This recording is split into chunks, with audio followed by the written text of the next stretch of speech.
इसका अगला वीडियो के साथ। हेलो नमस्कार साथियों, एक बार पुनः आप लोग के बीच उपस्थित हो गया हूँ और आज एनसीईआरटी के नेक्स्ट वीडियो के साथ आप लोग के साथ उपस्थित हूँ। और आज फिर से क्लास सिक्स का ये तीसरा चैप्टर है ज्योग्राफी का, पृथ्वी की गतियाँ। इसके पहले हम लोगों ने पढ़ा था अक्षांश और देशांतर रेखाएं, जो कि पार्ट दूसरा था। और उस पार्ट से अभी जो 30 सितंबर को बीपीएससी का एग्ज़ाम हुआ है, उससे 2 प्रश्न तो डायरेक्ट आया था और 1 प्रश्न उससे संबंधित था, यानी कि 3 प्रश्न सिर्फ दूसरे चैप्टर से आया था। इसलिए मैं आप लोगों से बार बार कह रहा हूँ कि आप जब तक आप लोग एनसीईआरटी को बेसिक लेवल से आप नहीं पढ़ेंगे और उसका एप्लीकेशन करना नहीं जानेंगे, तब तक चाहे वो बीपीएससी हो या कोई भी सिविल सेवा हो, उसे क्रैक करना काफ़ी मुश्किल होगा। तो आगे बढ़ने से पहले एक बार पुनः आप लोगों से मैं अनुरोध करूंगा कि जो भी मित्र चैनल पर नए हैं, कृपया करके चैनल को सब्सक्राइब कर ले, लाइक करें, शेयर करें तथा अपना कमेंट्स करना ना भूलें। आज हम लोग तीसरे चैप्टर की तरफ चलते हैं और तीसरा चैप्टर है पृथ्वी की गतियाँ। जैसे कि हम सभी जानते हैं कि पृथ्वी की 2 गतियाँ होती हैं। एक गति होता है घूर्णन और दूसरा गति होता है परिक्रमण। घूर्णन गति वो होता है जो पृथ्वी अपने अक्ष पर घूमती है और प्रत्येक 24 घंटे में एक चक्कर पूरा करती है। पृथ्वी पर दिन और रात होने का कारण भी घूर्णन गति होता है। और दूसरा जो होता है गति, उसको हम लोग कहते हैं परिक्रमण। तो परिक्रमण का अर्थ ये होता है कि सूर्य के चारों ओर एक स्थित कक्षा में पृथ्वी की गति को ही परिक्रमण कहा जाता है। अर्थात सूर्य बीच में है, उसके चारों ओर चक्कर लगाने में एक पूर्ण चक्कर लगाने को परिक्रमण कहा जाएगा। एक परिक्रमण काल होता है 365 दिन और 6 घंटे। आगे बढ़ते हैं। पृथ्वी का एक अक्ष जो होता है काल्पनिक रेखा है, इसके कक्षीय सतह से 66.5 डिग्री का कोण बनाती है। वह समतल जो अक्ष के द्वारा बनाया जाता है उसे ही कक्षीय समतल कहा जाता है। पृथ्वी सूर्य से प्रकाश प्राप्त करती है, हम सभी जानते हैं। पृथ्वी का आकार गोले का आकार के समान है, इसलिए एक समय में सिर्फ इसके एक ही भाग को सूर्य की रोशनी प्राप्त होती है। सूर्य की ओर वाले भाग को दिन होता है, जबकि दूसरे भाग को जो सूर्य से दूर होता है वहाँ पे रात होती है। ग्लोब पर वृत्त पर जो दिन और रात विभाजित करता है उसे ही प्रदीप्त वृत्त कहते हैं। तो यहाँ 2-3 चीज़ देखा हम लोगों ने। एक तो ये जनरल सी बात है कि घूर्णन और परिक्रमण। यहाँ पे एक ये हम लोगों ने देखा कि कक्षीय समतल किसको कहते हैं। वह समतल जो कक्ष के द्वारा बनाया जाता है उसे कक्षीय समतल कहते हैं।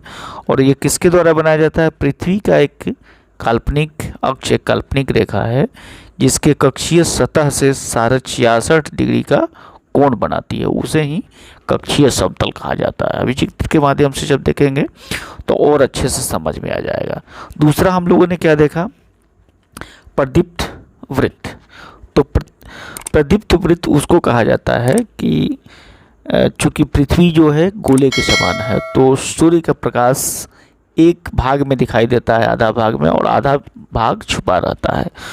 तो जिस भाग में दिखाई देता है उसे ही प्रदीप्त कहा जाता है। दूसरा भाग क्या होता है? अंधेरा होता है, मतलब कि वहाँ रात होती है और पहले भाग में दिन होता है।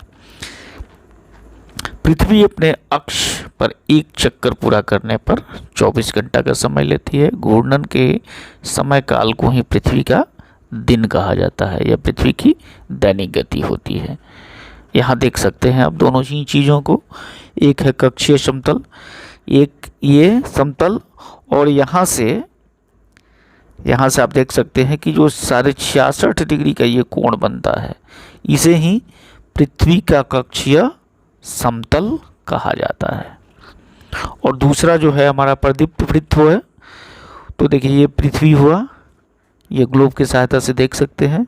यहाँ से सूर्य हुआ, तो इसका जो एक भाग सूर्य के प्रकाश यहाँ पड़ता है, तो ये दिन का भाग हुआ। और दक्षिणी भाग में, दक्षिणी गोलार्ध में, उत्तरी गोलार्ध में दिन हुआ तो दक्षिणी गोलार्ध में रात हुआ। फिर यही घूम जाएगा जब, तो दक्षिणी गोलार्ध में दिन हो जाएगा, उत्तरी गोलार्ध में रात हो जाएगी। आगे बढ़ते हैं। ये अच्छी जानकारी है, इसको नोट कर लेंगे आप लोग।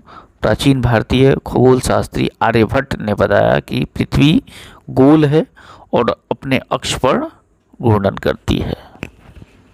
पृथ्वी की दूसरी जो गति होती है, पहली गति तो हम लोग जान गए कि घूर्णन गति है, और दूसरी गति जो होती है उस गति सूर्य के चारों ओर कक्ष में होती है, उसे परिक्रमण कहा जाता है। पृथ्वी एक वर्ष यानी कि 365 दिन और 1/4 दिन माने 6 घंटे में सूर्य के एक चक्कर लगाती है। हम लोग 365 दिन को एक वर्ष मानते हैं तथा सुविधा के लिए 6 घंटे को इसमें छोड़ देते हैं, और फिर 4 वर्षों में प्रत्येक वर्ष बचे हुए 6 घंटे को मिला करके एक दिन यानी 24 घंटे के बराबर हो जाते हैं। इसके अतिरिक्त एक दिन फरवरी में के महीने में जोड़ दिया जाता है। इस प्रकार हर चौथे वर्ष फरवरी जो है वो 28 के बदले 29 दिन का हो जाता है। ऐसा वर्ष को हम लोग क्या कहते हैं, 365 दिन का होता है और उसे ही लीप ईयर कहा जाता है। इसके पहले हम लोग इस चित्र का देख लें, अध्ययन करें। यहाँ देखिए सूर्य है और यहाँ 2 स्थितियाँ हैं, एक स्थिति ये है, एक स्थिति ये है। ये बिल्कुल सूर्य से नज़दीक की स्थिति है, और यहाँ पे जो है दक्षिणी ध्रुव में शरद ऋतु है और उत्तरी ध्रुव में बसंत है। यहाँ पे फिर शरद ऋतु है, बसंत ऋतु है, और ये समय है 21 मार्च का और दूसरा है 23 सितंबर का। तो 21 मार्च और 23 सितंबर का दोनों ऐसा होता है कि दोनों ही समय बिल्कुल ठीक बीचों बीच होता है, और इस दिन दिन और रात दोनों ही बराबर होता है, 21 मार्च को और 23 सितंबर को। फिर पृथ्वी घूर्णन करते हुए आती है 21 जून की स्थिति में। तो 21 जून की स्थिति में जब आती है तो इस समय जो दिन होता है वो सबसे बड़ा दिन होता है। 21 जून को सबसे बड़ा दिन होता है, और इसके बाद से फिर दिन धीरे धीरे छोटा होना शुरू करता है, और जब 23 सितंबर का दिन आता है तो फिर दिन और रात बराबर हो जाता है। अब 23 सितंबर से दिन और रात तो बराबर था, लेकिन अब जो है दिन छोटा होना शुरू हो जाएगा और रात बड़ा होना शुरू हो जाएगा, और ये बढ़ते बढ़ते बढ़ते फिर 22 सितंबर का जब समय आएगा तो इस समय जो रात होगी 22 दिसंबर की रात, ये हो जाएगा सबसे बड़ी रात, और इसके बाद फिर दिन में बढ़ना शुरू हो जाएगा, इसलिए उसको बड़ा दिन भी कहा जाएगा। तो पृथ्वी की इस स्थिति को कहा जाता है उत्तर अयनांत, और इसको कहा जाता है दक्षिण अयनांत। तो इसको बहुत ही इम्पोर्टेंट है, ये कई परीक्षाओं में पूछा जाता है, तो इसको बिल्कुल ध्यान में रखेंगे। जून को उत्तरी गोलार्ध सूर्य की तरफ झुका हुआ है और सूर्य की किरणें कर्क रेखा पर सीधी पड़ती है। इसके परिणाम स्वरूप इन क्षेत्रों में ऊष्मा सबसे अधिक प्राप्त होती है। ध्रुव के पास वाले क्षेत्र में कम ऊष्मा प्राप्त होती है, इसलिए वहाँ सूर्य की किरणें तिरछी पड़ती है। उत्तर ध्रुव सूर्य की तरफ झुका हुआ होता है और उत्तरी ध्रुव रेखा के बाद वाले भागों पर लगभग 6 महीने तक लगातार दिन बना रहता है। चूँकि उत्तरी गोलार्ध में के सबसे बड़े भाग में सूर्य की रोशनी प्राप्त होती है, इसलिए वहाँ विषुववृत्त उत्तरी भाग में गर्मी का मौसम रहता है। 21 जून को इन क्षेत्रों में सबसे लंबा दिन होता है। 21 जून को क्या होता है, सबसे लंबा दिन। तो जब सबसे लंबा दिन होगा तो सबसे छोटी रात भी होगी। सूर्य की इस अवस्था को उत्तर अयनांत कहा जाता है, इसको याद रखेंगे। ठीक इसके विपरीत 22 दिसंबर को दक्षिण ध्रुव में सूर्य के ओर झुके होने के कारण मकर रेखा पर सूर्य की किरणें सीधी पड़ती है। तो इस अवस्था को पृथ्वी की दक्षिण अयनांत कहा जाता है, और दक्षिण अयनांत इस तारीख को माने सबसे लंबी रात होती है, और इसके एक दिन के बाद से रात छोटा होना शुरू होता है और दिन बड़ा हो जाता है, इसलिए इस समय बड़ा दिन भी मनाया जाता है। कारण है कि ऑस्ट्रेलिया में उस समय ग्रीष्म ऋतु होती है और ऑस्ट्रेलिया में ग्रीष्म ऋतु में क्रिसमस मनाया जाता है। 21 मार्च और 23 सितंबर को सूर्य की किरणें विषुवत वृत्त पर सीधी पड़ती है। इस अवस्था में कोई भी ध्रुव सूर्य की ओर नहीं झुका होता है, इसलिए पृथ्वी पर दिन और रात बराबर होते इसे विषुव कहा जाता है। मतलब 21 जून और 23 सितंबर को बिल्कुल बराबर होता है, दिन और रात बराबर होता है। 23 सितंबर को उत्तरी गोलार्ध में शरद ऋतु होती है, जबकि दक्षिणी गोलार्ध में बसंत ऋतु होती है। इसको हम लोगों ने ऊपर चित्र के माध्यम से भी देख लिया है। ठीक इसके विपरीत 21 मार्च की स्थिति इसकी विपरीत होती है।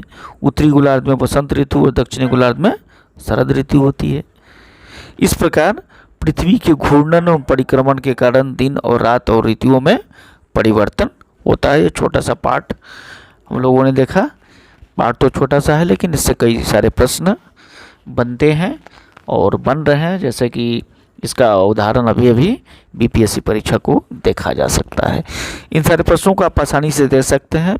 एनसीईआरटी पढ़ने का सबसे आसान और प्रभावी तरीका यही है कि इसको तेज़ी से पढ़ें और पढ़ करके देखें कि इसके प्रश्नों का उत्तर आप दे पाते हैं कि नहीं।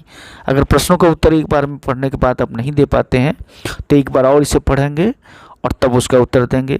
फिर भी अगर नहीं दे पाते हैं तो एक बार और पढ़ेंगे, फिर उसका उत्तर देंगे।